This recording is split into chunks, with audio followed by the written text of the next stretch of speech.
Welcome to the Work Happy Podcast. I'm Joe Shinkuski. With us today, special guest from Legence Bank. We do our Work Happy Happy Hour once a month, and this is the first time we've had it fully sponsored by a corporate sponsor, so we're so grateful for that. With us today is Olivia Bradley, or OJ, as she's commonly known kind of across these parts. Yeah. Thanks so much for coming in today. Absolutely. Thank you for having me, and thank you for giving us the opportunity to sponsor this great event. Yeah, no problem.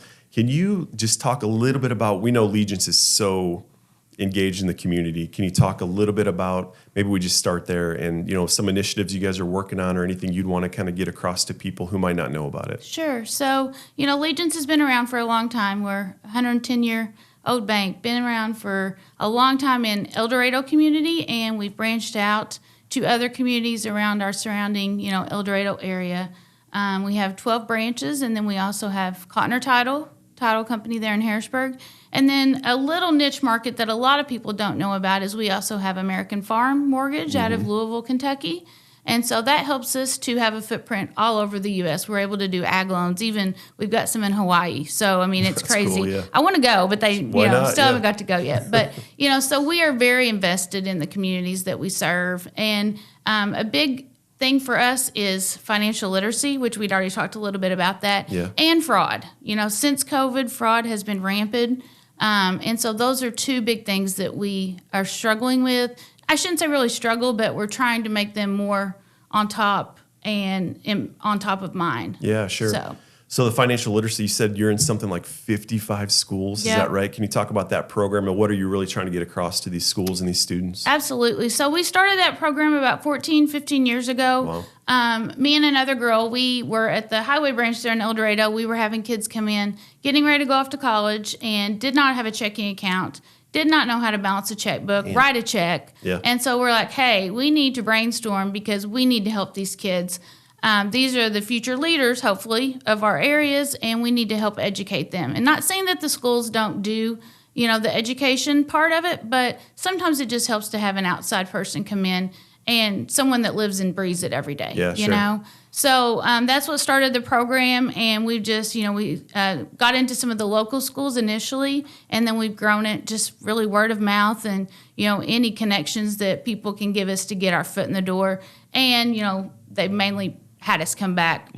We have them on a repetitious cycle. So we start with kindergarten, first grade, and then we do fourth grade, eighth grade, and then juniors and seniors, which that's your favorite? Yeah, that is. And then we also do some adult financial literacy. We do all kinds of programs in the local libraries.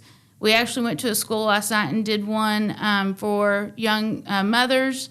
And, we will do lunch and learns. That's something that some of the businesses around here don't know that we do, but we'll provide lunch. We'll come in and educate their employees on, a big thing that we see is credit. People have issues with their credit, and maybe it's that they don't have the resources. Maybe they just got off to a bad start and they need help getting back on track. That's good. That's a good point.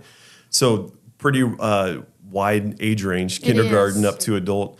Are there any common themes or things you guys kind of stick with in terms of here are some pillars to financial literacy that you kind of get across? Well, credit, that's a huge one because, used to, like I'll stress, back when Grandma and Grandpa, they used to be able to pay cash for a car. Everything. You can't do that anymore. That's about the cost of a small home now. So we talked to them about how important it is to get your credit started early, to be proactive before you actually need it. And don't go to college and sign up for all those credit cards that you get the free T-shirt, the blanket, all those goodies. But credit is very important to get started early. And then also the fraud aspect, because we see it so much, and especially since COVID. We actually started a fraud department at the bank now that's all they deal with every day. Because people, usually if it's too good to be true, it is. But some people just still fall for those things, unfortunately. What about corporate fraud? Are you seeing businesses? Obviously, that hits the news anytime there's a big hack or data breach or anything like that. So are you seeing that on the local level too at all, where it takes a little bit of coaching and some help for these business owners? Yeah, to a smaller scale, luckily, that we are seeing, but we are still seeing it. We have actually just rolled out positive pay for our business customers to where they're able, to verify whether these items are fraudulent, and then they have the opportunity to send them back and they not get they not get reconciled or get honored through their account. But, we just stress to people the technology that's out there now. Think of how much technology has changed, with our world, with banking. And so we have all those different products that helps to keep them on top of their finances to where they're able to check it every day, not wait till they get their statement in the mail, because people don't realize you do have a window. It's usually a 60-day window to find those items, Gotcha. dispute them, and get your money back, because the longer you wait, the harder it is. Yeah. No, that makes sense. I had a guy, one of the smartest people I know, down at a company in Dallas where I worked. And he kind of fell for that. You get the text message from the CEO that says, go to Best Buy, go buy $500 worth of gift cards and send me the numbers. Totally fell for it. Are you seeing any common fraud practices, or are there any stories that you've got that you've seen where you're like, guys, this don't we don't have fall stories for this. every day. Yeah. It's crazy. That's what, whenever we go in the classes, and I always have a real life example because we deal with it so much. And, they create a sense of urgency that fraudsters do. So, I had an accountant the other day. It was on a Saturday, and she called me, and she's like, it's in the middle of tax season. I got a call, and they spoof. They can do that now. Yep. They spoofed the number, and it looked like it was coming from the bank. And as soon as she gave him the information, she hung up. She knew, and she called me right then. But, it's educated people. It's anybody. Yeah. Anybody's falling for it because they make it so real and believable, unfortunately. Yeah, and you see a lot of the deep fake stuff where you're even faking voices. So who knows what this looks like Oh, yeah. in 10, It scares 10 me years. with the AI stuff. Yeah, for sure. Yeah. Yeah. Why is it so important for you personally to work with an organization like Legence that's so community driven?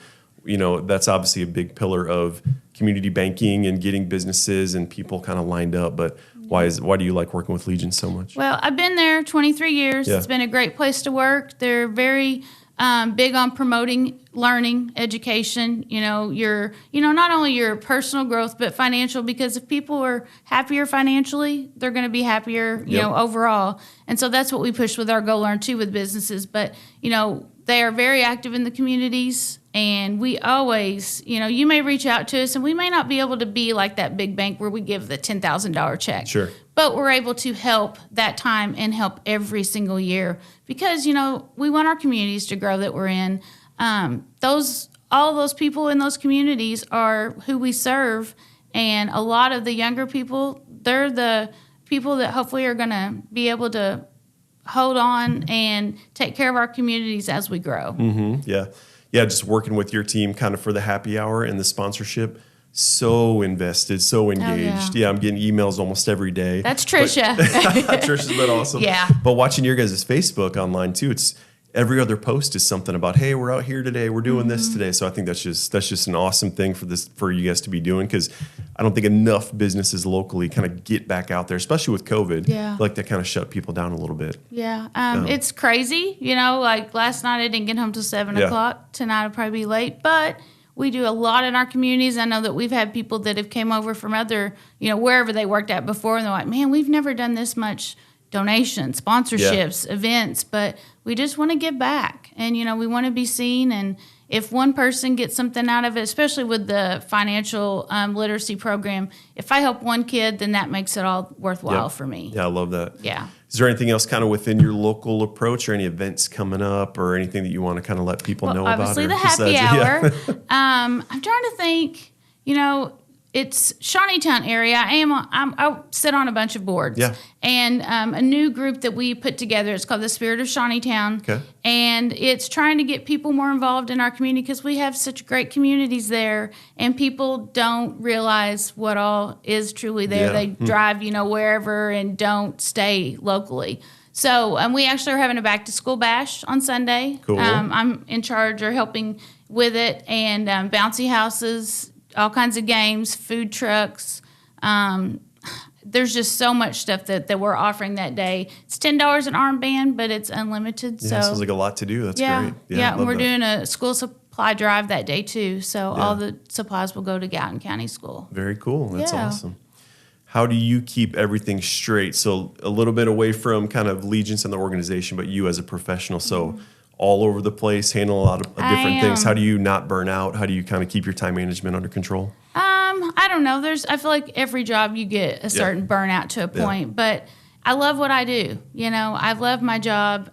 Being able to go out and help people. That's what I say. I'm not a banker. I'm a helper. If I can help anyone to where they are able to grow financially and grow better for themselves personally, that's a reward for me. Like yesterday, I had posted on my personal Facebook page. I was talking to a customer, and they had fraud, and I'm like, well, we need to get you set up for the text alerts. They didn't even know that we had that offering. Yeah. And so I posted on my Facebook because I'm like, obviously if they don't know, there's probably a lot of people that don't as well. And we've had so many people. I think I had like 25 people I counted last night that had reached out to me. I need that. I want that. Wow, that's cool. Those are things that we try to help educate people that way that they can try to deter fraud as best they can. So. And you're local, kind of born and raised, right? Shawneetown. Was it always financial services for you? Like, were you going to get into banking kind of from college or early on? Lord, no. Where did it start? How did it pivot? What's that story? So in high school, I always wanted to be a nurse anesthetist. That was what I wanted to do. Helping people. Same. There's a theme there. Helping. But, the healthcare scenario, I didn't realize that was not for me. Yeah. I had started LPN school, and after probably passing out about 20 times, I realized that was not. I did. They finally, every procedure to the end, they had a chair because they knew I was going to pass out. Oh, man. So I realized that wasn't the route for me to go. What was it seeing people in pain? Was it blood? What was the blood? Oof. Yeah. Could not handle the blood. It was just, I don't know. That just wasn't something for me. And that's why I do push when I go to the schools for these kids to take advantage of these internships, these job shadowings, because if I would have had that opportunity, I would have known way earlier and saved myself time and money. So interesting. But the banking has been a good fit for me. So how did that kind of pivot? Did you go straight from nursing into, I need something a little bit more corporate? Did you go straight? Was that pretty early on, or? Yeah, it was early. I actually got a job at a local dentist there in Harrisburg, and I was a dental assistant for about 5 years maybe, and I loved it. Cool. Yeah. Wanted to do dental hygiene, but just at the time it wasn't, the right fit. I wasn't able to go back to school at that time, so the job at the bank came up, and been there ever since. Interesting. Yeah, that's awesome. I think when people talk about not liking what they're doing, or being stuck at work, a lot of times they don't have that kind of purpose, or they're not helping people enough. Their focus is too much on money or benefits or the golden handcuffs or whatever that corporate kind of puts on us. So I think that's probably a key for you, is helping people. Yeah. Do you have advice for people who might be feeling like, I hate what I'm doing, I got to get out of this? Because that's kind of the premise of the happy hour, is just giving people guidance and kind of helping them out. So do you have anything that comes to mind in terms of advice? Yeah, if you're not happy where you're at, life's too short, and you need to find your purpose. You need to find you're happy, per se, because maybe whatever you're in right now, maybe that's the stepping stone to what you need to be doing. I do tell people that life's what you make it also. So if you go in every day and you hate your job, say something about it. Voice it to where maybe you can transition into something else, a different role with the same company. So, just find your niche, because, life's too short to be unhappy. I love that. Yeah. So 3 daughters, do you share that with your daughters as they're kind of in that career age? What does that look like? Yeah, it's funny because like my oldest, I'd push for her, college, and she didn't. She went for a little bit and then didn't finish. And so now she's a mom herself with 2 littles, and she's going back to school. She's a teacher's aide at the school, but she's getting her online degree to be a teacher. Yeah. So she's doing it, though, so I'm proud of her. Yeah. I love that. Yeah. I always try to end with this question, and not to put you on the spot, but you kind of already talked about nursing. But do you remember being kind of 6, 7, 8 years old, being a kiddo?